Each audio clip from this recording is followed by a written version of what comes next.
He was a billionaire CEO, cold, powerful, untouchable. She was his assistant, composed, invisible, and always on time.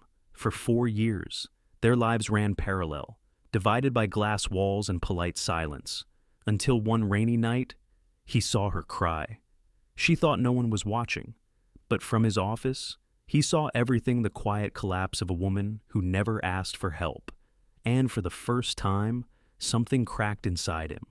Who was Clara Jensen behind the tailored suits and calm voice? What pain was she carrying that not even her smile could cover? And why did her silence haunt him more than any boardroom betrayal ever could? What followed wasn't a love story. It was something deeper, about presence, redemption, and the quiet strength of staying, of rebuilding, not rescuing, of learning that sometimes the bravest thing isn't leaving, but choosing to stay. And it all began the moment he didn't look away. If this story touches something inside you, like, share, and subscribe to join us for this full journey. Let's begin. He wasn't supposed to see her cry. Not her, not here. But through the rain-specked glass of the boardroom, he did, and it shattered something in him. It was past 7. The rest of the building had gone quiet, that particular hush that settles over the city once the ambitious clamor of the day dies down. Outside, New York hummed with a sleepy drizzle, the kind that painted long streaks across tall windows and turned the streets into mirrors. Graham Whitmore stood in his corner office, staring absently into the fading skyline. Lights flickered on across the Upper East Side. Taxis moved like lazy fireflies. He should have gone home hours ago, but something had kept him there. Maybe it was the rain, maybe it was the silence, or maybe it was her. From his vantage point, the glass walls of the executive boardroom gave him an unobstructed view. The room was dimly lit, its overhead lights turned off, save for the soft golden glow of the table lamp left behind. In that muted halo sat Clara Jensen, shoulders slightly hunched, hands folded tightly in her lap. Her posture was composed, too composed, the kind of stillness that didn't come from peace, but from holding something in. And then, without warning, her head dipped. A hand lifted slowly to her face. He saw it, the trembling fingers pressing against her temple, then her mouth, a silent breath, a long pause, and then tears. She didn't sob. She didn't make a sound. That, somehow, made it harder to watch. The silence wrapped around her like glass, fragile, cold, and meant to keep people out. Graham had known Clara for nearly 4 years. She was reliable, precise, endlessly efficient. She anticipated problems before they existed. He'd seen her handle quarterly disasters, put out boardroom fires, and field condescending executives twice her age, all without so much as a frown. She was, by every visible measure, unshakable. Until now, he didn't move, didn't knock. Something about the moment felt sacred, or perhaps too raw to intrude upon. He remained behind the tinted pane, watching her unravel in the one place she'd always remained composed. There was a strange discomfort in witnessing it, like stumbling across a hidden scar on someone you thought was invincible. But it wasn't pity he felt, not exactly. It was something else, heavier, quieter, something that tightened in his chest as she wiped her cheek quickly, almost angrily, then straightened up as if pulling armor back onto her body. She gathered her papers in slow, deliberate motions, methodical, as always. But he noticed how her hands shook, just slightly. When she reached for her folder, she didn't look up. Didn't notice the man behind the wall of glass. Didn't see how he watched, not with curiosity, but with something close to ache. She stood, collected her coat, and turned toward the exit. As she did, a single sheet of paper slipped free from her folder and fluttered gently to the floor, unnoticed by her, but not by him. The door clicked shut behind her, the echo hanging in the stillness like an unanswered question. Graham hesitated, then walked toward the boardroom. The paper lay near the chair where she had sat. He reached down, expecting perhaps a memo or a meeting agenda, but what he picked up stopped him cold. It was a medical bill, Lenox Hill Hospital, pediatric endocrinology, patient name Ethan Jensen, amount due 8/4/12/63. There was something handwritten on the bottom, a small note, likely scrawled by Clara for her own tracking. Next installment due by Nov. One no exceptions. He stared at the paper for a long time, the soft hum of the HVAC system filling the silence around him. His thumb brushed over the ink where her handwriting trailed off, slightly smudged possibly by a tear. Ethan Jensen, her son. She'd mentioned him only once, years ago, briefly. He remembered thinking how little she shared about her personal life. At the time, it hadn't mattered. Clara got the job done. That was enough. Now, it felt like he'd missed something critical. His thoughts swirled. She had sat in that chair, carrying that burden alone, like always, and let herself break, just for a moment. A moment she thought no one would see. And yet, he had. He stood there, motionless, paper still in hand. His gaze drifted back toward the hallway. Already empty. She was gone. Just like that. But something inside him hadn't gone with her. It stayed behind, sitting in that empty chair, staring back at him like a question he wasn't ready to answer. And for the first time in years, years of certainty, of power, of knowing what came next, Graham Whitmore felt entirely unsure of his next move. Clara had mastered the art of disappearing in plain sight. No one ever asked if she was okay, and that was how she preferred it. Until now. Every morning began the same. The shrill cry of the alarm clock at 5:45 a.m., followed by the gentle rustling of covers as she peeled herself from bed, careful not to disturb Ethan. For those first few minutes, the apartment was hers alone, just long enough to exhale, to stand barefoot on the cold kitchen tile and breathe in the stillness before the day demanded everything from her again. The coffee pot hissed to life. Bread popped from the toaster. A lunchbox clicked shut. By 6:20, she was nudging Ethan awake with soft encouragements and warm hands, brushing curls from his forehead and checking his glucose monitor before he even opened his eyes. Mornings weren't just routines. They were rituals, a fragile system that kept their world from tilting. Her apartment was small, 2 bedrooms, 1 bath, a cracked kitchen tile near the sink she always meant to fix. The carpet had seen better years, and the radiator in Ethan's room clicked through the night in protest of the colder months ahead. But it was clean, it was safe, and it was hers barely. By 7:15, Clara had on her neatly pressed blazer, her hair pinned up just so, and her heels the same pair she'd worn for the past 3 years. The back of the left one slightly scuffed. Ethan kissed her cheek as she handed him off to the neighbor, who walked him to school. She waved, watched him disappear around the hallway corner, and then turned toward the elevator, shoulders squared, expression composed. By the time she stepped into Whitmore Capital's polished marble lobby, Clara Jensen was no longer a mother, no longer tired, no longer the woman juggling overdue bills and insulin shipments. She was simply the assistant, and she was very good at it.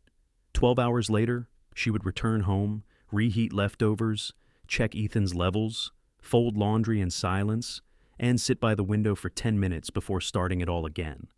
It was a quiet life, exhausting, invisible, but she had made her peace with it, or so she thought. Clara hadn't cried in the office in 4 years, not once, not even when the final divorce papers came through while she was proofing a quarterly report. Not even when Ethan spent 3 nights in ICU after a hypoglycemic seizure last winter. She had become skilled at bottling the ache, disguising fatigue as focus, turning heartache into productivity. But the letter from the hospital had cracked something. It arrived Tuesday morning, folded neatly, addressed plainly, and carrying the quiet weight of urgency.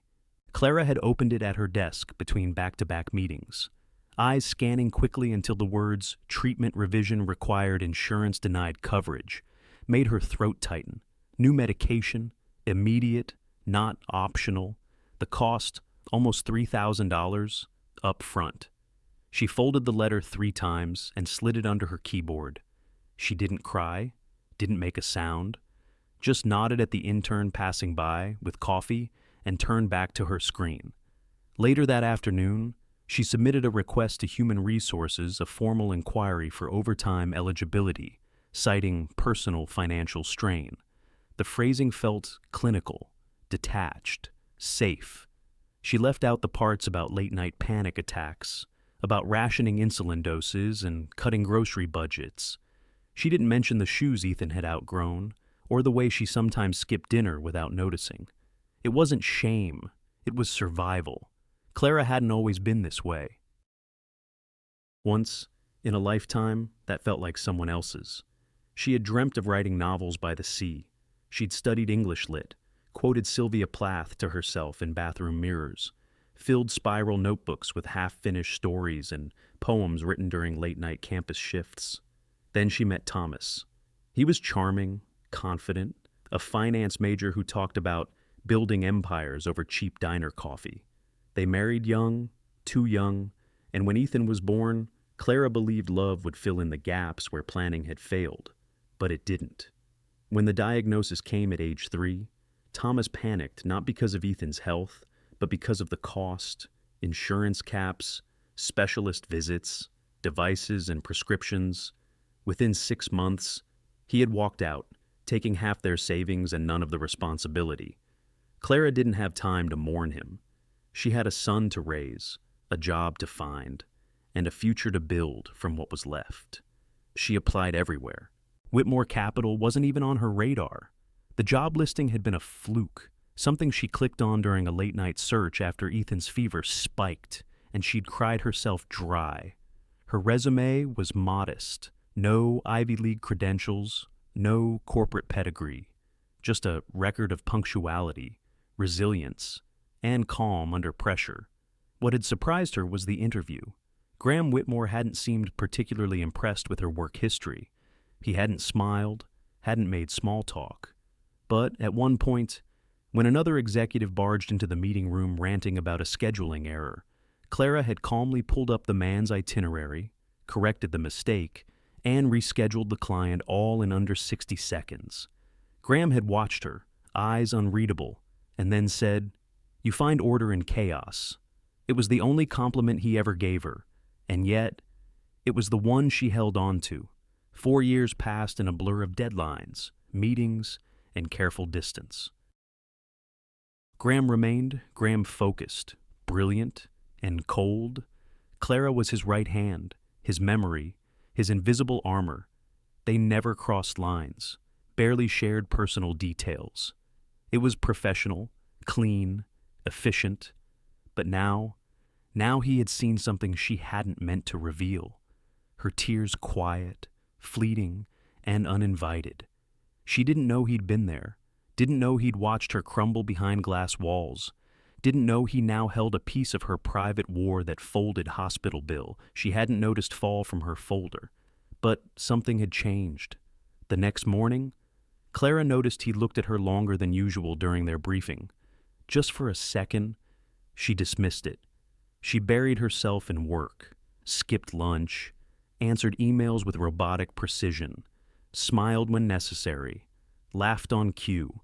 But by Thursday, the cracks began to show. She paused, halfway down the hallway, realizing her heel had begun to separate from its sole again. She knelt beside the break room vending machine, trying to fasten it with a paperclip, hands trembling not from the task, but from the knowledge that she couldn't afford a new pair. At her desk, she reread the hospital letter 3 times, hoping maybe the numbers would change. They didn't. She ran through options in her head, credit card maxed, personal loan denied, asking her mother impossible. Another job, too risky. Less time for Ethan, less stability. She closed her eyes, rested her forehead against the edge of her desk, and exhaled long and low. And in the next office, Graham sat behind his desk, staring at a report he wasn't reading. His eyes kept drifting toward the corner of the glass divider, where Clara's silhouette shifted graceful, controlled, and entirely too still. It occurred to him that in 4 years, he had never once asked her if she was okay, not when her voice cracked mid-sentence one Tuesday morning. Not when she missed the holiday party without explanation. Not even when she had arrived one January with her right hand wrapped in a bandage claiming she'd cut it on a can lid. He had seen it all, and yet, somehow, seen nothing. Now. He noticed the way she kept her phone face up on the desk, always within reach. The way she rarely spoke during lunch. How her eyes darted toward the clock every hour. He noticed the fray on her cuffs, the slight limp in her step by evening, the way she clutched her bag tightly as she left. He noticed, and for the first time, he began to wonder how long she'd been carrying the weight of an entire world, all on her own. He didn't speak of it. She didn't thank him, but every morning, her favorite coffee appeared on her desk, still warm. It was the small kindnesses that began to change the air between them, quiet shifts in routine that weren't announced, not written in memos or acknowledged in hallway chatter. Graham Whitmore had never been a man of gestures. He gave directives, not gifts. He moved markets, not people. But lately, something inside him had shifted. It began with the coffee, a plain white cup from a small cafe 2 blocks away. Not the company's standard brew. This one had a handwritten initial on the side C, and a faint cinnamon scent that Clara loved but never ordered aloud. She found it one morning already at her desk, still warm, no note, no explanation. She almost returned it, assuming a mix-up, but she paused, looked around, and sipped. The next day, it was there again. She said nothing. The following week, the department's weekly 6 p. Wismian strategy call quietly moved to 4:30. No explanation given. Her evenings opened up just enough to get home before the sky turned fully dark. It meant one more hour with Ethan. One more story read without yawns. One less dinner eaten from a microwave tray. Then came the bonus notice. A company-wide email announced a new Performance and Resilience Recognition Initiative, a line item in the annual review tied to individual consistency and reliability. The amount wasn't enormous, but for Clara, it was the difference between stress and survival, enough to cover Ethan's new medication for at least 2 months. She knew. Of course, she knew. It wasn't coincidence. These weren't random administrative changes. But she didn't speak of it. She couldn't. Hope was dangerous. Gratitude, even more so. She feared that naming these small mercies would unravel them. That gratitude would be mistaken for invitation, or, worse, pity. And yet, each morning, she walked into the office and felt seen, not spoken to, not fussed over, just quietly, intentionally considered, and that was new. Graham hadn't planned any of it, not in the usual way. He wasn't trying to fix her problems or rescue anyone. That wasn't his style. But after that night, the one where he'd seen her cry behind the glass, something lodged in his chest refused to let go. He'd tried, at first, to rationalize it. Clara was an exceptional assistant, efficient, focused, loyal. She deserved recognition. She had always deserved more. But the truth was more complicated. There was something about her stillness that reminded him of someone else, someone buried in a different season of his life. His brother, Henry, younger by 2 years, a jazz pianist with a laugh louder than life itself. Henry had been diagnosed with type 1 diabetes at 15. By 18, he was gone a late diagnosis of ketoacidosis, a missed alarm, a night too quiet to notice. Graham had been in college then, finals week. He still remembered the call, the way his mother's voice broke before his own name left her lips. Henry had been the dreamer, the feeler. Graham had built walls from that loss, thick enough to keep out everything but logic and order. Until Clara. Until her son. Until a silent cry behind glass walls cracked something open that had long been sealed. He didn't tell anyone, not even his therapist, not yet. But each time he saw Clara, hair pulled back, lips pressed in determination, shoulders squared against whatever storm she wasn't naming, he remembered Henry, the quiet strength, the quiet pain, and he couldn't walk past it anymore. Weeks passed, autumn deepened, the city turned gold.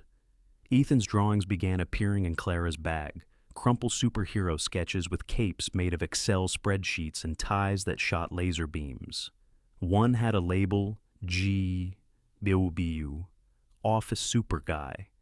Clara found it one morning during a board meeting and almost laughed aloud. The image was ridiculous. Graham's square jaw, exaggerated in pencil, flying through the sky holding a steaming cup of coffee and a folder. She folded the paper quietly, tucked it into her notebook, and smiled. The first real smile in months. That night, she told Ethan she liked his drawing. He beamed and said, "He's like Iron Man, but with budgets." She didn't correct him, didn't explain the complexity of power and kindness. She just kissed his forehead and let the boy believe in heroes a little longer. Inside the office, nothing was said. Their conversations remained clipped, professional. But Graham noticed the smile. It was small, fleeting, but there, and it shook him more than it should have. He found himself listening for the sound of her heels in the hallway, watching the clock when she didn't appear on time, noticing the curve of her signature, the scent of her scarf, the way she paused before answering difficult questions as if weighing not just the answer, but the emotional cost of offering it. He had never felt this curious, not in a possessive way, not in a romantic cliché, just drawn. One evening, after everyone else had left, he lingered near the break room, staring out at the fog that rolled over the city like slow breath. Clara's door was ajar. He hadn't meant to eavesdrop, but her voice floated gently into the hallway. "No, I'm staying here." "Yes." The offer was generous. "But I owe someone here a thank you I haven't had the courage to give." Silence. Then the click of her mouse, a sigh, and soft humming, the tune of a lullaby he couldn't place. Graham backed away before she noticed him, returned to his office, sat at his desk but didn't open his laptop. Instead, he let the words echo. "A thank you I haven't had the courage to give." It wasn't pride that kept her silent. It was something older, more tender, something that asked to be handled without assumptions. He thought of Henry again, of the way his little brother had once said, "Sometimes people say nothing because it's the only way to keep everything from falling apart." That night, Graham didn't go home right away. He climbed to the rooftop terrace, the private one reserved for executive retreats and year-end celebrations. The wind was sharp, biting through his coat, lifting his collar as if trying to shake him awake. He stood at the edge, hands deep in his pockets, looking out over the city, 100 stories high, with a billion lights below, and all he could think about was one woman who had become more than a file, more than a task, one woman whose quiet strength had anchored his days without him realizing. And now she was inside his mind in ways he couldn't explain. He heard her voice in his head during morning briefings. He anticipated her reactions before meetings. He noticed when she wore her hair differently, when she was tired, when she was guarding something she wouldn't name. He thought of her eyes that night, glassy, distant, vulnerable. And he wondered, when did I stop being her boss and start becoming something else? It wasn't the loud arguments that broke her. It was the silence that came afterward and the storms she had to weather alone. The rain came hard that night, slicing across the city like a whispered warning. Wind curled around the buildings, tugging at traffic lights and rattling window panes. Clara stepped off the subway with her coat pulled tight and her shoulders braced against the cold. It was nearly 9 p.m. Her last meeting had run late again. She hadn't checked her phone in the last hour. She should have. When she walked into the apartment, she sensed it immediately, the wrongness. The too still air. The glow of the nightlight casting long shadows across the floor. "Ethan," she called softly, slipping out of her heels, dropping her bag. No response. She crossed the hallway to his room, flicked on the light. He was curled in bed, pale, damp with sweat. His breathing was shallow, too shallow. Her heart leapt. The monitor blinked red, low, dangerously low. Clara didn't panic, not externally. Panic was a luxury she'd trained herself to avoid. She moved fast, her body running on instinct, glucose gel, cool cloth, a whispered plea, a call to the emergency line, her voice calm, too calm, as she recited their address. She didn't cry, not even when the paramedics carried him out, his head lolling against her chest, but her hands shook, and the silence between her heartbeats roared like thunder. At Lenox Hill Hospital, the walls smelled of antiseptic and artificial lemon. The lights buzzed overhead. Clara sat beside Ethan's bed, her fingers resting gently over his small wrist. The IV bag dripped rhythmically. Machines beeped and blinked their strange, familiar language. He was stable now, sleeping. Her hair clung to her face in damp strands. She hadn't eaten. She hadn't changed clothes. She didn't care. It was nearly dawn when she drifted into sleep, chin tucked against her chest, hands still resting on his. She didn't know what time it was when the nurse came in with fresh linens, or when the doctor gently explained the new treatment plan. She nodded, listened, memorized, and she definitely didn't notice the tall figure who stepped quietly into the doorway, pausing before entering. Graham had woken up with a strange sense of unease. At first, he thought it was nothing, perhaps too much coffee, or the memory of Clara's quiet voice in his head, echoing from nights before. But when he arrived at the office, it was unmistakable. Her desk was empty. That wasn't unusual.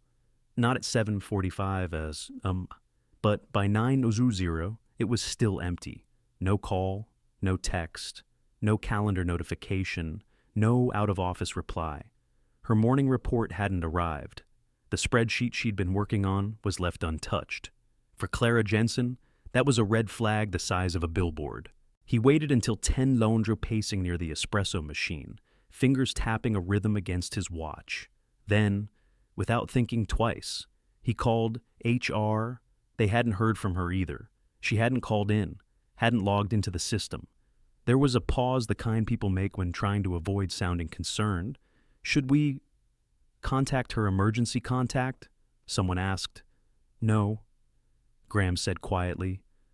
I'll handle it. He didn't tell them why he knew where to go. He just grabbed his coat and left. The hospital was colder than he remembered. Too much white. Too many beeping machines. He asked the nurse at the front desk if there was a patient named Ethan Jensen. The woman nodded, checked her chart, then led him to the pediatric wing. Room 214. He stepped in softly.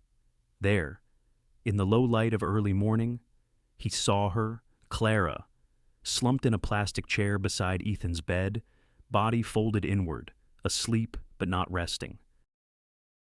Her hand lay over the boy's arm, as if tethering him to this world. Her shoulders were rounded, blouse slightly wrinkled, the sleeves stained with rain and maybe something else. Ethan's small chest rose and fell. The boy looked so fragile, so young. Graham's throat tightened. He didn't say a word, didn't move forward, just stood there a silent witness again. A storm, not of thunder, but of tenderness, pressed against his ribs. He thought of Henry, of hospital rooms, of not getting there in time. This time, he had... Clara stirred. Her eyes fluttered open slowly, pupils adjusting. For a moment, she looked disoriented, caught between sleep and fear. Then she saw him. She blinked once, twice, sat up, her entire body tensed, spine straightening with a jolt of panic. Mr. Whitmore. She stopped herself, lips trembling. She looked at the clock. Nearly 11 Zures. Oh my God.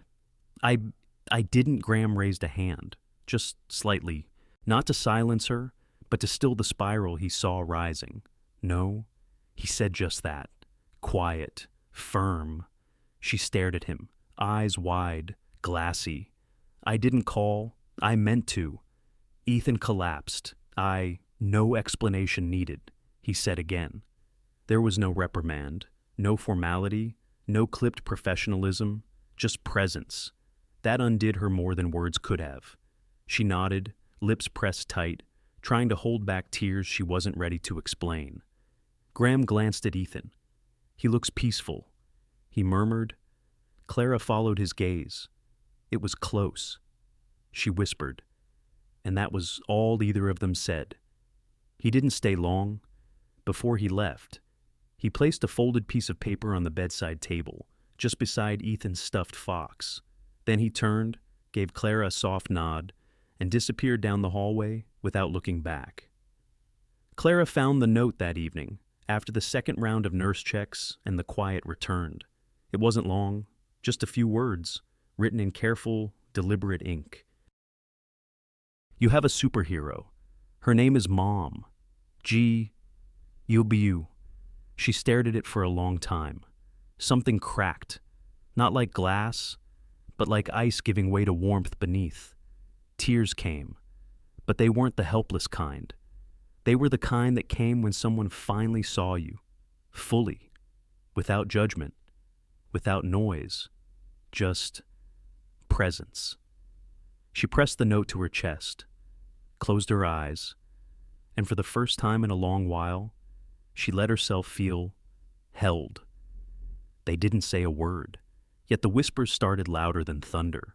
It began the way these things often do in elevators and break rooms, by the copy machine, near the coffee cart that served burnt lattes in waxy cups.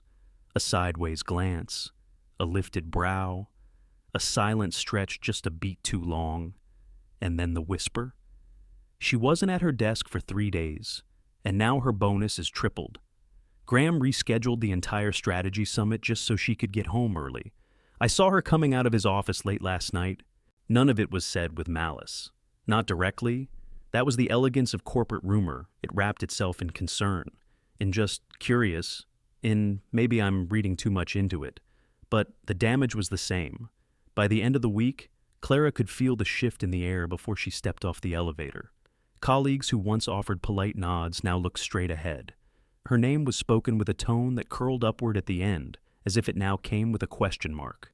She wasn't asked to join meetings she usually organized.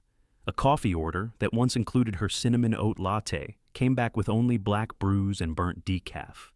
She knew. They were watching. It had taken years to build her reputation.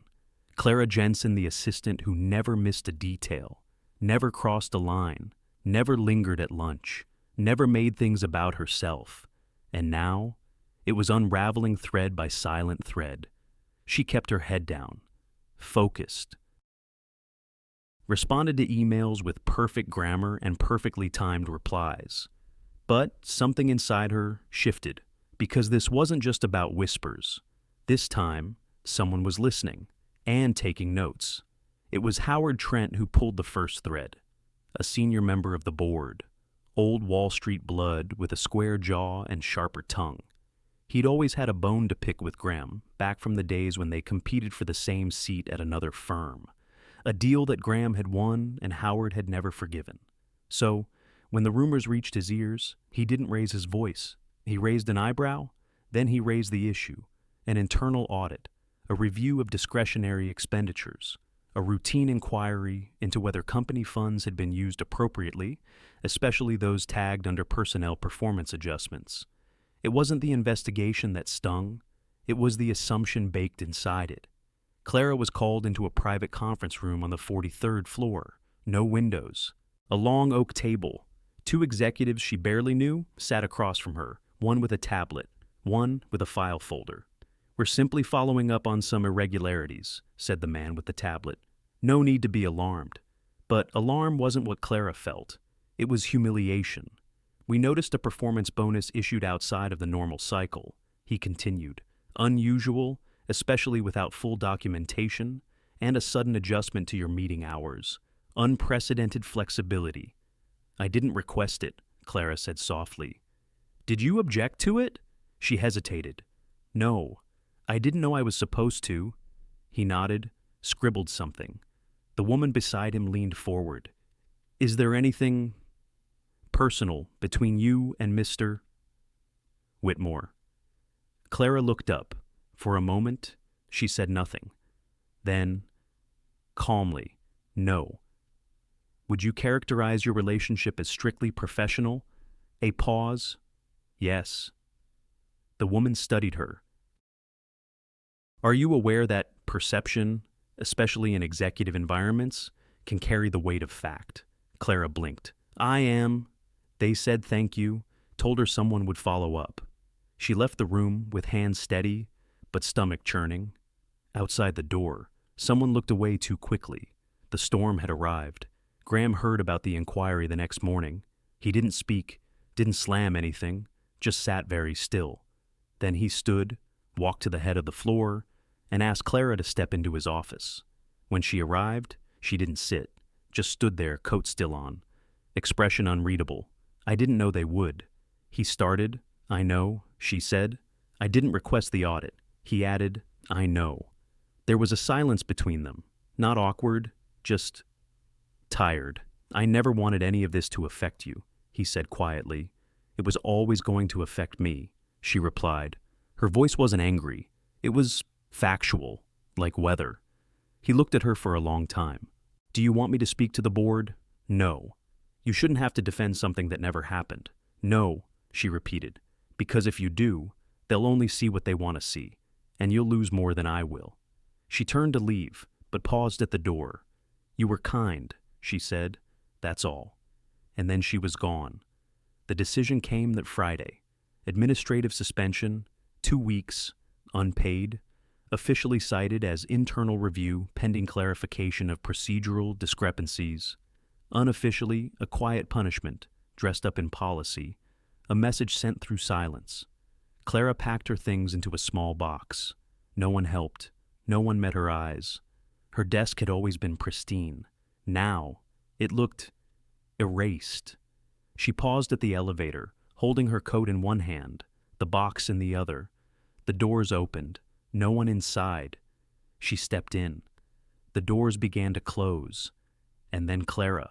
She turned halfway. For a moment, she didn't recognize his voice, not because of the tone, but because of the way it cracked. Graham was standing there, breath caught, eyes fierce. He said her name again, but this time, she didn't turn around. The doors closed between them, and just like that, the quiet swallowed everything. That night, back at the apartment, Ethan waited on the couch with his sketchbook on his knees. Did you have a bad day, he asked, looking up. Clara tried to smile. It didn't come. I have a little time off, she said. Ethan tilted his head. Did you get fired? No, sweetheart.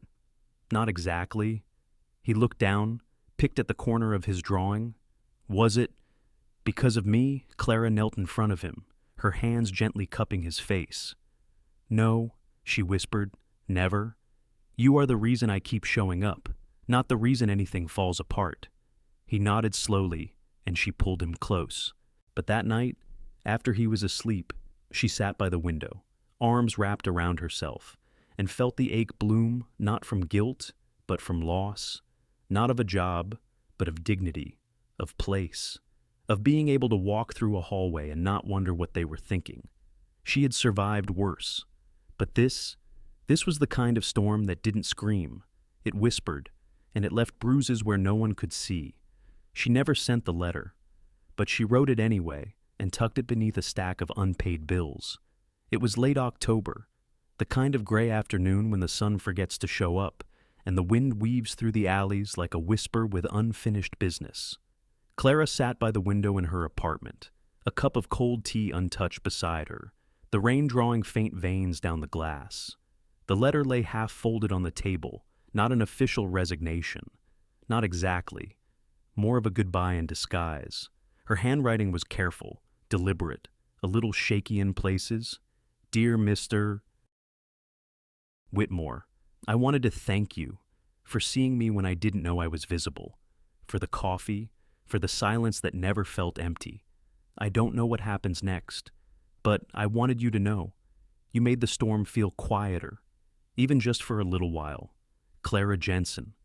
She read it once, twice, then slid it under a pile of hospital receipts and overdue notices on the kitchen counter, a small paper heart tucked between things too heavy to carry all at once. And she didn't send it. Not because she didn't mean it, but because meaning it hurt. At the office, the space Clara once filled had become a strange sort of echo. Her desk remained empty, her chair untouched, Her scent soft and faint like lavender and rain had begun to fade. Graham noticed. He noticed in the way the mornings felt too quiet, the schedules too cold. He noticed in the missing rhythm of her presence how she used to refill the pen cup with the blue ones he liked, how she always left the blinds cracked just enough for natural light. He noticed it in himself, in the way he opened emails, hoping for her name, in the way he still brought 2 coffees to meetings, and most of all, in the way he kept reading the note she had left, the one tucked under his office planner, found the morning after her suspension. It wasn't long, just 2 sentences. Thank you for the kindness you never had to give. I hope someone remembers to ask if you're okay too. He didn't understand how handwriting could feel like a voice, but hers did. He could see her in every curve of every letter, her strength, and the quiet ache behind it. The city carried on. It always did. But Graham found himself slipping out of meetings early, avoiding board dinners, sitting in his car outside buildings he didn't remember driving to. One Saturday, he ended up in Queens. It wasn't planned, he just drove. The address was written in the corner of a school emergency form he still had in a confidential folder.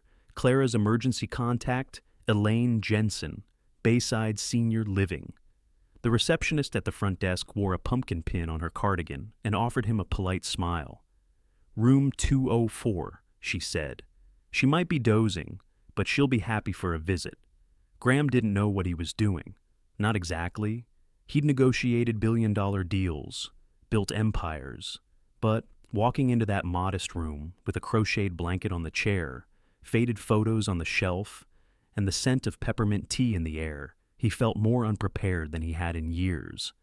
Elaine Jensen looked up from her magazine with the sharp, clear eyes of a woman who had seen too much to be surprised anymore. "You're Graham," she said, not asked. He nodded. She didn't offer her hand, just gestured toward the chair by the window.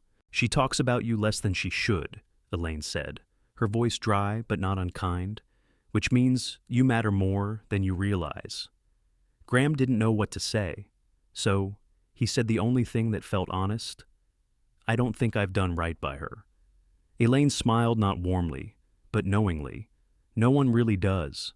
Not the first time. They talked about nothing, about everything. She told him about Clara's first story, written in crayon and misspelled, about a girl who opened a bookstore by the sea and gave away books to children with sad eyes. She wanted to go to college in Maine, Elaine said softly. Had a scholarship too. But then Ethan came, and she stayed. She never said. Graham murmured. She doesn't say much. Elaine replied, "That's why people assume she's fine." They sat in silence for a while. Then Elaine looked at him, not hard, but direct. "Do you care for her?" she asked. It wasn't a trap. It was a lifeline. Graham didn't answer right away. He watched the wind brush the bare trees outside the window, thought of Clara's laughter, the rare, quiet kind, thought of the tired curve of her shoulders, the way she held the world together with paper clips and coffee spoons and an iron will. "Yes," he said finally. "I don't know when it happened, but I do." Elaine nodded, not surprised. "Then don't let her keep thinking she has to walk alone." That was all she said. But it was enough. That evening, Graham stood on a quiet sidewalk in Brooklyn, staring at a bookstore that no longer opened. The sign was still there. Sand and Spine, hand-painted and sun-faded. The windows were covered in brown paper. Inside, he could just make out the outline of shelves and a counter with a dusty cash register. Someone had left a bookmark pressed against the glass. "Stories Save Us." It read, in cursive. He didn't know why he'd come here, except he did. Clara had told him once, in passing, that she loved the ocean. That bookstores felt like places where the world made sense. Now, standing in front of one that never became hers, he saw what she had buried under quiet and resilience. A life not chosen, a dream put away, a woman who had given everything and never once asked for anything in return. And in that reflection, Graham saw something else too. Himself, standing there, hands in his coat pockets, wind tugging at his collar, face drawn with decisions that were no longer just business. There were no boardrooms here, no policies, just heart. And he finally knew what he had to do. He hadn't spoken to the press in years. But that morning, every major outlet was there waiting to hear what he'd say about the woman they called a scandal. The conference room on the 27th floor had never held this many cameras, cables coiled like vines across the floor, microphones clustered like thorns on the podium. Light panels washed the space in artificial day, drowning out the gray dawn beyond the windows. Graham stood behind the glass wall, hands in his pockets, watching the media file and producers with clipboards, reporters rehearsing intros, flashes already going off as if they could photograph the silence before the storm. He didn't call his communications team, didn't ask legal to vet his notes, didn't run his speech through filters. This was not about business. This was about dignity, and about a woman who had given so much of it away, without ever asking for any in return. He adjusted his cufflinks, took one last breath, and stepped up to the microphone. "Good morning," he began, voice calm but unpolished. It wasn't the CEO voice, not the one the press was used to. No performative charisma, no sharp polish, just Graham. A man with something to say. "I know many of you are here for a statement," he continued. "There's been a lot of speculation over the past few weeks about internal investigations, about company culture, and most recently, about one of our own. Flashes went off. Pens scratched. I'm not here to manage optics," he said. "I'm here to tell you something I should have said a long time ago." He paused. "Then Clara Jensen is one of the most honest, competent, and selfless professionals I've ever had the privilege to work with." A murmur rippled through the room. Graham didn't flinch. For 4 years, she showed up, on time, in the shadows, carrying more than her share, not just of this company's weight, but of a life few people ever saw. He looked at the row of journalists' faces still, but alert. None of you saw her staying late to proof contracts that weren't hers. None of you saw her coming in on weekends to prep meetings she wasn't paid to attend. None of you saw her juggling a sick child's needs with grace that would humble most executives. He could hear his heartbeat now, not in panic, but in precision. "I did, and I still didn't see enough." Silence. "That's on me," he said. "I didn't know she was struggling. I didn't ask the right questions. I assumed silence meant stability, that professionalism meant peace." His voice dipped low, steady. It didn't. A few cameras zoomed closer. A reporter from the Wall Street Journal lowered her pen and simply listened. "I gave her a performance bonus because she earned it, not because of favoritism. I brought her coffee because, after everything she gave, it was the least I could do. I adjusted schedules because she was too proud to ask, and too loyal to stop showing up." He took a step forward. No podium now. Just him. "I never touched her, never compromised her, but I did let her carry more than she should have." Another pause. "I've been in boardrooms for 20 years. I've built things, bought things, negotiated with men twice my age and half my values. But none of that taught me what I should have known, that integrity doesn't always shout. Sometimes it's quiet, invisible, female, a gasp, soft but audible." She didn't defend herself publicly because she knew the world wouldn't listen. So, I'm here to say it not as a CEO, but as a man who's finally learned to see what was in front of him. A hush fell across the room, a different kind of silence, the kind that bends time. Clara Jensen is not a scandal. She is a lesson, one I am still learning. He stepped back, no questions taken, no exit cue, just a nod, and then he walked out. He didn't return to his office right away. Instead, he took the elevator to the rooftop, the same one where months ago. He had stood in the wind and wondered how one woman had come to mean so much without ever asking for anything. Now, the wind was still, but something else was moving. Inside, downstairs, the press buzzed. The statement was already trending. CEO defends assistant in emotional address. Graham Whitmore says, "I failed to see her" in viral clip, kindness, not scandal. What today's speech meant for women in the workplace. Some criticized it, called it calculated. Others called it reckless, but many called it human. And in a world where headlines were often just noise, this one rang like a bell in the fog. That evening, Graham returned to his office. The city lights blinked on, one by one outside the windows. Like stars rehearsing for a play they weren't sure anyone still watched. He poured a glass of water, loosened his tie, sat down, and there, on his desk, was an envelope, unmarked, no postage, inside a piece of paper, folded twice. He opened it, crayon, handwritten, block letters. "Thank you for being brave for my mom." "Ethan," he stared at it, read it again and again. His hand didn't shake, but his chest did. It wasn't corporate language, wasn't a PR win, wasn't polished. It was real. And something inside him, something old, something quiet broke. Not in grief, not in regret, but in release. For the first time in years, Graham Whitmore put his head in his hands and wept. He didn't cry loudly, didn't sob, but the tears came slow, warm, necessary, like rain on ground that hadn't felt water in far too long. It wasn't just about Clara, it was about all the years he'd kept the world at arm's length, all the rooms he'd walked into without really being present, all the names he'd forgotten and the one he'd finally remembered, Clara Jensen, not his assistant, not his employee, just Clara, the woman who made him want to do more than succeed, the woman who made him want to be good. He looked at the note again. "Thank you for being brave for my mom." Graham folded it carefully, slipped it into the inner pocket of his jacket, and for the first time in a long, long while he felt lighter, not because the world had forgiven him, but because he had finally stopped hiding from himself. She didn't hide, she just needed a place the world couldn't follow.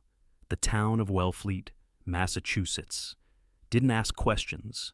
It was the kind of place that let you arrive quietly and let the sea speak for you. The streets smelled of salt and old cedar. The sidewalks curved past art galleries, antique stores, and weather-worn homes with porch swings that creaked like gentle sighs. The mornings were slow, the afternoons quiet, and the evenings held the kind of silence that wasn't empty, just content. Clara rented a small cottage near the bay. One bedroom, a writing desk by the window, a kitchen where Ethan could spread out his Lego sets. There was a fireplace with soot in the brick, a kettle that whistled too soon, and an old screen door that squeaked when the wind shifted. She didn't leave a forwarding address. Not because she didn't want to be found, but because she didn't want to explain. Not yet.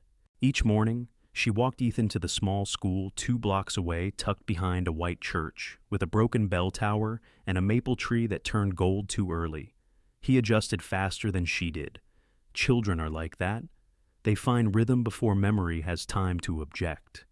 She watched him blend into recess games and spelling bees. Watched the way his shoulders relaxed when the sea was near. He was sleeping better, smiling more. The circles under his eyes were fading. Clara, though, she was still remembering how to breathe. The bookstore sat on the corner of Main and Bay Street, with ivy crawling up the side like a secret. It was called The Nest, and the sign above the door was carved wood, faded and soft at the edges. She worked part-time, shelving paperbacks, recommending cookbooks, and organizing readings for the handful of tourists who stumbled in between beach walks. There was a bell over the door that chimed every time someone entered, a soft, silver note that felt like an exhale. She liked the sound of it. It reminded her that things could begin quietly. In the back of the store, there was a table round, oak, scarred by decades of elbows and coffee rings, where she began to write again. Nothing structured, no outlines, just thoughts, fragments. Sometimes, Ethan would sit beside her, drawing pictures of superheroes in business suits. Sometimes, she'd write poems on the back of receipts. Sometimes, she'd start a sentence and stop halfway, unsure if it was memory or fiction. But slowly, word by word, something returned. Her voice, herself, the parts of her that hadn't had room in the city. Still, some things clung to her like the salt in the air, invisible, but always there.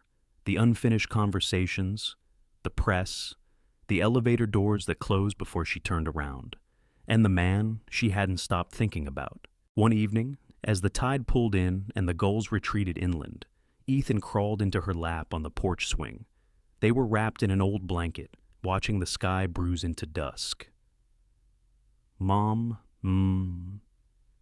do you think he knows you still remember him? Clara didn't speak at first. The swing moved gently beneath them, creaking like an old secret.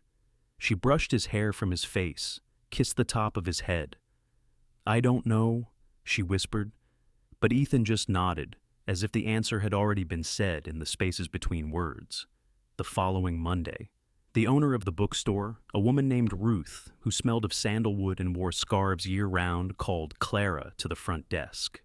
There's something for you, she said, sliding a package across the counter. It was wrapped in brown paper, tied with twine. No return address. Clara's name, in familiar handwriting, was the only thing on the front. Her heart did a quiet somersault. She untied the string with trembling fingers. Inside was a book, a real book, glossy cover, her name on it, Saltwater Things, by Clara Jensen. She gasped. It was the collection she'd written at 22 short stories and poems she never showed anyone. She'd typed it on a borrowed laptop during late nights at college, printed it once, and left the only copy in a dusty box in her mother's attic. She turned the book over. The publisher's logo was discreet, but real. There was even a dedication to the woman who thought her voice was small. It was never small. It was just waiting for the right shore. Her eyes burned. Tucked inside the front cover was a note cream-colored cardstock, folded twice. No signature, just 7 words, written in ink. Don't forget who you are, G. That night, she didn't sleep. She sat on the porch with the book in her lap and the wind curling around her ankles. She read her own words, really read them as if they belonged to someone else, someone brave, someone whole. And slowly, page by page, she began to believe again in the girl who had written them, the one who loved stories, the one who stayed behind for her son, the one who didn't ask for help, but who finally had been seen. Ethan found her the next morning, barefoot, holding the book like a secret. He grinned. You look happy, he said. Clara looked at him, at the light in his eyes, at the way the sea breeze danced through his hair. I think I am, she said, and for the first time in a very long while, she meant it. She didn't come back to win anything. She came back because it was time. The train pulled into Penn Station just after noon. The platform was crowded, a familiar chaos of rolling suitcases, announcements echoing from tinny speakers, and people moving like they had somewhere to be and not a second to waste. But Clara moved slowly, not because she was afraid, because she wasn't. She held Ethan's hand as they stepped into the light of the city autumn, now curling at the edges, painting the trees in Central Park with flame-colored leaves and softening the sky with an early golden haze. New York hadn't changed, but she had. She didn't return to the old apartment. It had been let go, along with a version of herself that no longer fit. Instead, she booked a small Airbnb near Chelsea, exposed brick, creaky floors, windows that opened just enough to let in the sounds of traffic and pigeons. Ethan ran from room to room with the wide-eyed wonder only children seem to keep no matter how much they've seen. Clara stood by the window, watching the city move beneath her, the taxis, the couples in coats, the life she used to chase, and she didn't feel behind anymore. She felt ready. The conference was held in a repurposed art loft near Soho. Warm lights, folding chairs, simple banners printed with purpose, women leading forward. It wasn't a large event, maybe 40 attendees, small name tags, bigger conversations. Clara sat near the back. No one knew who she was, and for once, that felt like a gift. She listened to women share stories of balancing ambition with motherhood, of reclaiming their voice after being overlooked, of failing loudly and rising quietly. It felt like being in a room of mirrors, but the kind that didn't distort, the kind that reminded her she wasn't alone. The final speaker was introduced as a surprise guest. A hush fell. Clara felt it before she saw it. The shift, the stillness. Then Graham. He stepped onto the small stage, not in a tailored suit this time, but in a dark sweater and blazer. He looked older, or maybe just more real. She hadn't seen him in 65 days. But who was counting? He didn't see her at first. He spoke not about markets or leadership or disruption, but about responsibility, about kindness, about the quiet power of the people behind the glass walls, about starting over. And then, as his eyes scanned the room, they found hers. He didn't flinch, he didn't smile, he just looked, and she looked back, long enough for everything unsaid to feel heard. After the talk, the crowd thinned, business cards changed hands, cups of tea were refilled, and still, they didn't speak, not yet. But when Clara stepped into the hallway, he was already there waiting near the coat rack, holding an envelope. No words, just a glance. He handed it to her. She opened it, a single page. At the top, appointment letter. Beneath it her name, Director, Light in the Ledger Foundation. A non-profit initiative committed to supporting single mothers through financial literacy, child care stipends, and emotional wellness programs. She looked up. Graham's voice was low, even measured. I sold part of my shares. It felt overdue. She blinked. He wasn't selling her a role. He was offering a place to belong. She didn't ask why, or when, or what this meant for them, because it was all already there in the way he looked at her like she had never been invisible, in the way he had taken something he once used to build walls and turned it into light. She smiled, not big, not dramatic, just enough for her eyes to glisten. She folded the letter slowly, then nodded. Some stories are rewritten, not in ink, but in courage. The new office was small, just 2 rooms, and a view of the park where sycamore trees bent in the breeze like old men whispering secrets. The walls were bare at first, but Clara brought life in slowly. A framed photo of Ethan at the science fair, a ceramic mug that said progress, not perfection, a worn copy of The Little Prince, gifted from a woman at the shelter the foundation supported. It wasn't a corner suite, but it was hers. Light in the Ledger began with just 4 women. They came quietly, single mothers, tired but proud. Women who had memorized bus schedules better than birthdays. Women who had given up careers, degrees, even their own names, all for the sake of surviving another Monday. Clara didn't give them advice. She gave them room to speak, to rest, to breathe. Some days they cried, some days they laughed at things only women who had stretched grocery money into miracles could understand. Clara saw herself in each of them, not as a mirror, but as a memory. She wasn't trying to fix them. She was walking beside them, one hand still holding the map she'd once drawn in the dark. Outside the office, her life became simpler and richer. Ethan thrived. He was taller now, less quiet, still carrying his bag of medical supplies, but with the casual confidence of someone who no longer felt different, just equipped. He started a blog, Living Low, he called it, short posts typed in the evenings, always ending with one of his illustrations, a cartoon of his day insulin pens drawn like superhero gadgets. Graham crackers with capes, his mom with a crown made of coffee beans. The blog caught on, parents emailed, nurses shared it. One teacher from Colorado called it the realest thing I've ever read about childhood illness. Ethan never bragged, but Clara noticed how he began to walk a little straighter, like maybe healing wasn't just a thing that happened to people, but a thing they could pass on. Graham kept his distance, not out of coldness, out of respect. He never interfered with Clara's decisions at the foundation, never asked for updates, never sat in on meetings unless invited. But she saw his fingerprints in the background, the anonymous donor who covered the first round of scholarships, the accountant who worked pro bono, the soft renovations that made the office feel less like a handout and more like a haven. He checked in exactly once, a short email. Proud of what you're building. Let me know if you need anything. Or nothing at all? Gee, she never replied, not because she was unsure, but because sometimes silence can hold more grace than explanation. Then, one evening, as she was preparing Ethan's bedtime tea and checking tomorrow's grant schedule, her son looked up from his laptop and said almost too casually, "Why haven't you told him you forgive him?" She turned slowly. Who, she asked, though she already knew. Graham. She didn't answer right away.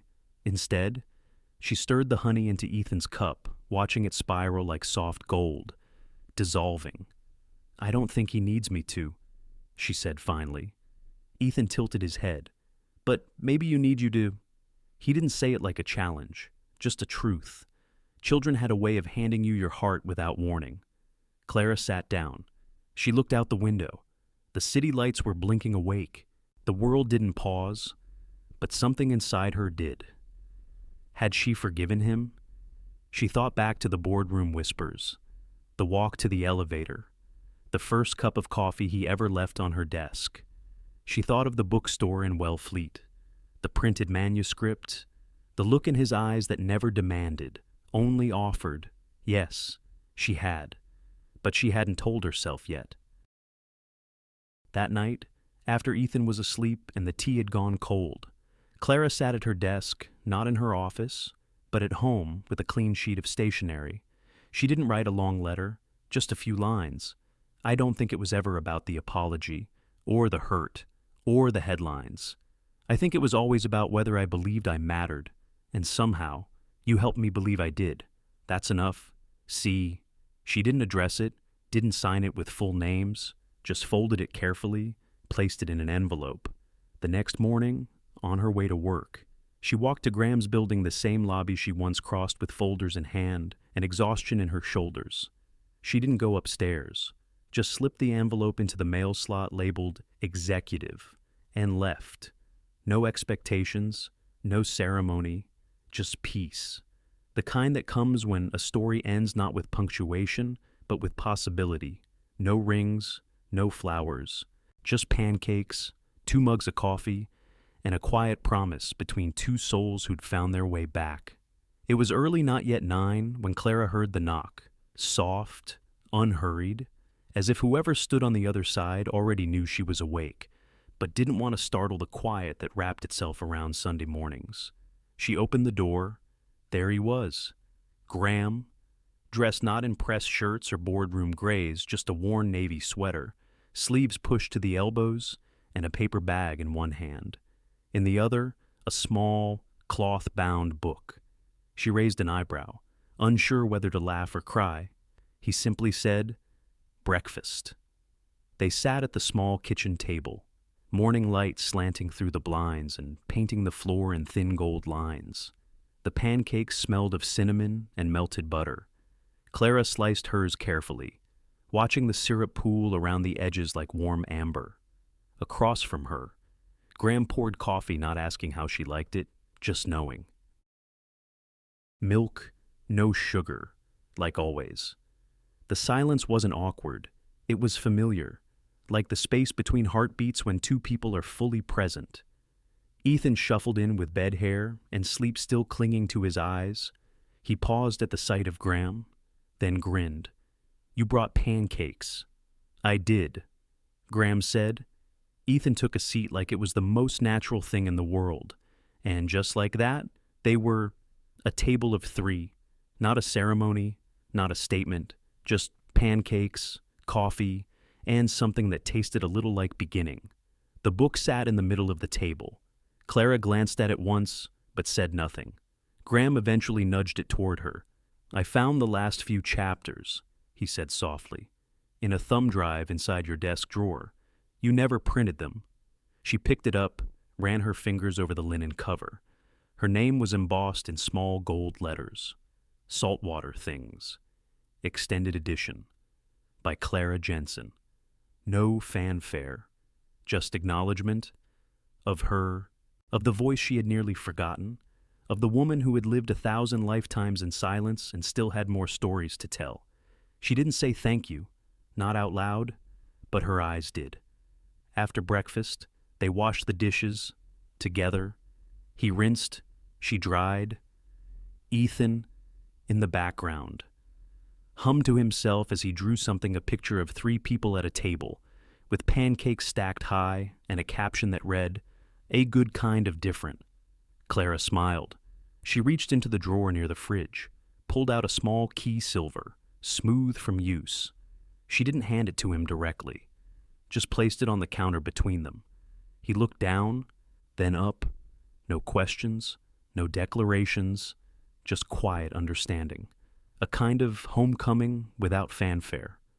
Later, as Graham put on his coat, Ethan followed him to the door. "Hey," he whispered, loud enough for Clara to hear. "If you want, we can keep you." Graham's laugh was soft. He looked at Clara. She looked back and said, with a smile that held years and seconds all at once, "We'll think about it." Years later, when journalists asked Graham Whitmore what moment had changed his life, he never mentioned the IPO. Not the day he rang the opening bell. Not the moment he bought out his biggest competitor. Not even the night he signed his name on the deed to the tallest glass building in Manhattan. He always paused for a moment, smiled faintly, and said, "It was a Tuesday night. She didn't know I was watching." That image stayed with him long after the headlines faded. Clara, in the boardroom, the city lights behind her, rain dripping slowly down the windows like tears trying to be subtle, and her sitting alone, shoulders curved inward, holding everything together until she couldn't. He hadn't known, then, what to do with the ache that curled in his chest. But he knew one thing: he couldn't look away. And he never had. Now, years later, the glass walls were behind them. They lived quietly, not hidden, just whole. Clara had left the foundation in steady hands and stepped fully into writing. Her debut memoir, The Strength in Quiet, had just been named one of the year's most important nonfiction books by The Atlantic. It wasn't a flashy book. It didn't scream. It didn't beg. It whispered. Stories of women who had bent without breaking, who had kept going with cracked hands and tired eyes, who had lived lives not meant for memoirs, and yet Clara gave them pages. They lived in a small home not far from where the ocean kissed the coast of Maine. Not because they had to, because it was the place Clara had once only dared to dream of. And now, finally, it was real. The walls were lined with books, and sunlight pooled on the floors in the early morning like spilled honey. There was a porch swing, a kettle that whistled with attitude, and wind chimes that told time by movement rather than hours. Ethan had grown. He was nearly as tall as Graham now. He still wore mismatched socks and left crumbs everywhere, but he laughed with ease and wrote like someone twice his age. His second book was in draft. His blog had found its way into school curriculums. But more than that, he was well, and that for both Clara and Graham was everything. Some mornings, Graham would rise early, before even the gulls stirred, and make coffee while Clara sat at her desk by the window, long hair pulled up, pencil behind her ear, tapping thoughts into a worn laptop. He'd stand in the doorway, watching her, still undone by the fact that she was real and here. Not because he had fought for her, but because she had chosen to stay. That, he had learned, was the most sacred thing. When someone walks back in without needing to, they didn't need to say "I love you" every day, though they often did in their own ways, and how he folded her cardigans, and how she remembered which tea calmed his headaches, and how Ethan would shout "family hug," and they'd all roll their eyes but lean in anyway. There were no grand anniversaries, no diamonds, no spectacles, just groceries, Sunday crossword puzzles, and hands that knew exactly where to rest when silence arrived. It was a quiet life, and it was the best thing Graham had ever built. One afternoon, Clara found an old envelope tucked inside a first edition novel, yellowed at the corners. Slightly wrinkled, it was the letter she'd once written him, back when things had been uncertain, back when she'd slipped it into his mailbox at the office, unsigned. She'd forgotten all about it, but he hadn't. He'd kept it, tucked between pages, protected by time. She smiled as she read it again, the words still raw, still real. and when she walked into the living room with it, Graham didn't ask why she was holding it. He just said, "I read it once a year, same day, every year." She didn't ask which day. She didn't need to.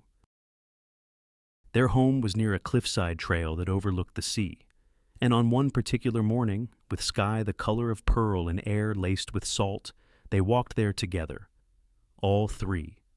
Clara barefoot in the sand, Graham carrying a basket with Ethan's favorite sandwiches, and Ethan running ahead, skipping stones and announcing clouds shaped like whales and dragons and pancakes. The ocean stretched endlessly before them, blue-gray and breathing. Clara stood still, her sweater tugged gently by the breeze. "This is the place I used to imagine," she whispered. Graham slid his hand into hers. They didn't speak for a while, but the quiet wasn't empty. It was full of the lives they'd lived, the ones they hadn't, and the one they now shared built not on rescue, but return. Ethan threw one last stone, letting it skip twice before sinking, then turned, squinting against the sun. "Can we stay here forever?" Clara laughed. "Forever's a long time." Graham said, "Let's start with the day." They sat together on the sand. No ceremony, no declarations, just the sound of waves writing lullabies against the shore. Clara leaned her head on Graham's shoulder. Ethan laid back with arms stretched wide. Above them, gulls circled. Behind them, footprints trailed messy and uneven, but theirs, and before them, the water, not an ending, just stillness, the kind that only comes after storms, after choices, after love that grows not from need, but from knowing. Some stories don't end with punctuation. They end with peace. And that day, on the beach she once only dreamed of, Clara Jensen was finally home. Because the billionaire CEO once saw his assistant cry, and instead of walking away, he stayed, and everything changed. Sometimes, the most profound connections begin not with grand gestures, but with quiet moments, a glance, a pause, a single act of noticing. This story reminds us that even in a world driven by success and appearances, what truly matters is presence, the courage to stay, to listen, to care without needing to fix. Clara didn't need rescuing, she needed to be seen. Graham didn't need to be a hero, he needed to unlearn his silence. It teaches us that everyone carries a burden we may never fully understand, but we can still walk beside them. We can still hold space for their pain, their dreams, their healing, and maybe the greatest form of love isn't loud, it's steady. It shows up in coffee cups, in handwritten notes, in staying even when leaving feels easier. So, wherever you are in life, whether you're building, breaking, or beginning again, know this: it's never too late to choose compassion, and it's never too quiet to change everything. Thank you for staying with us until the very end of this story. If it touched your heart, made you pause, or reminded you of something quietly beautiful in life, we're grateful you were here. Stories like this are meant to be shared. So, if it moved you, please like, share, and subscribe to our channel. Your support helps us continue telling stories that heal, inspire, and connect us all. See you in the next one. With warmth, always.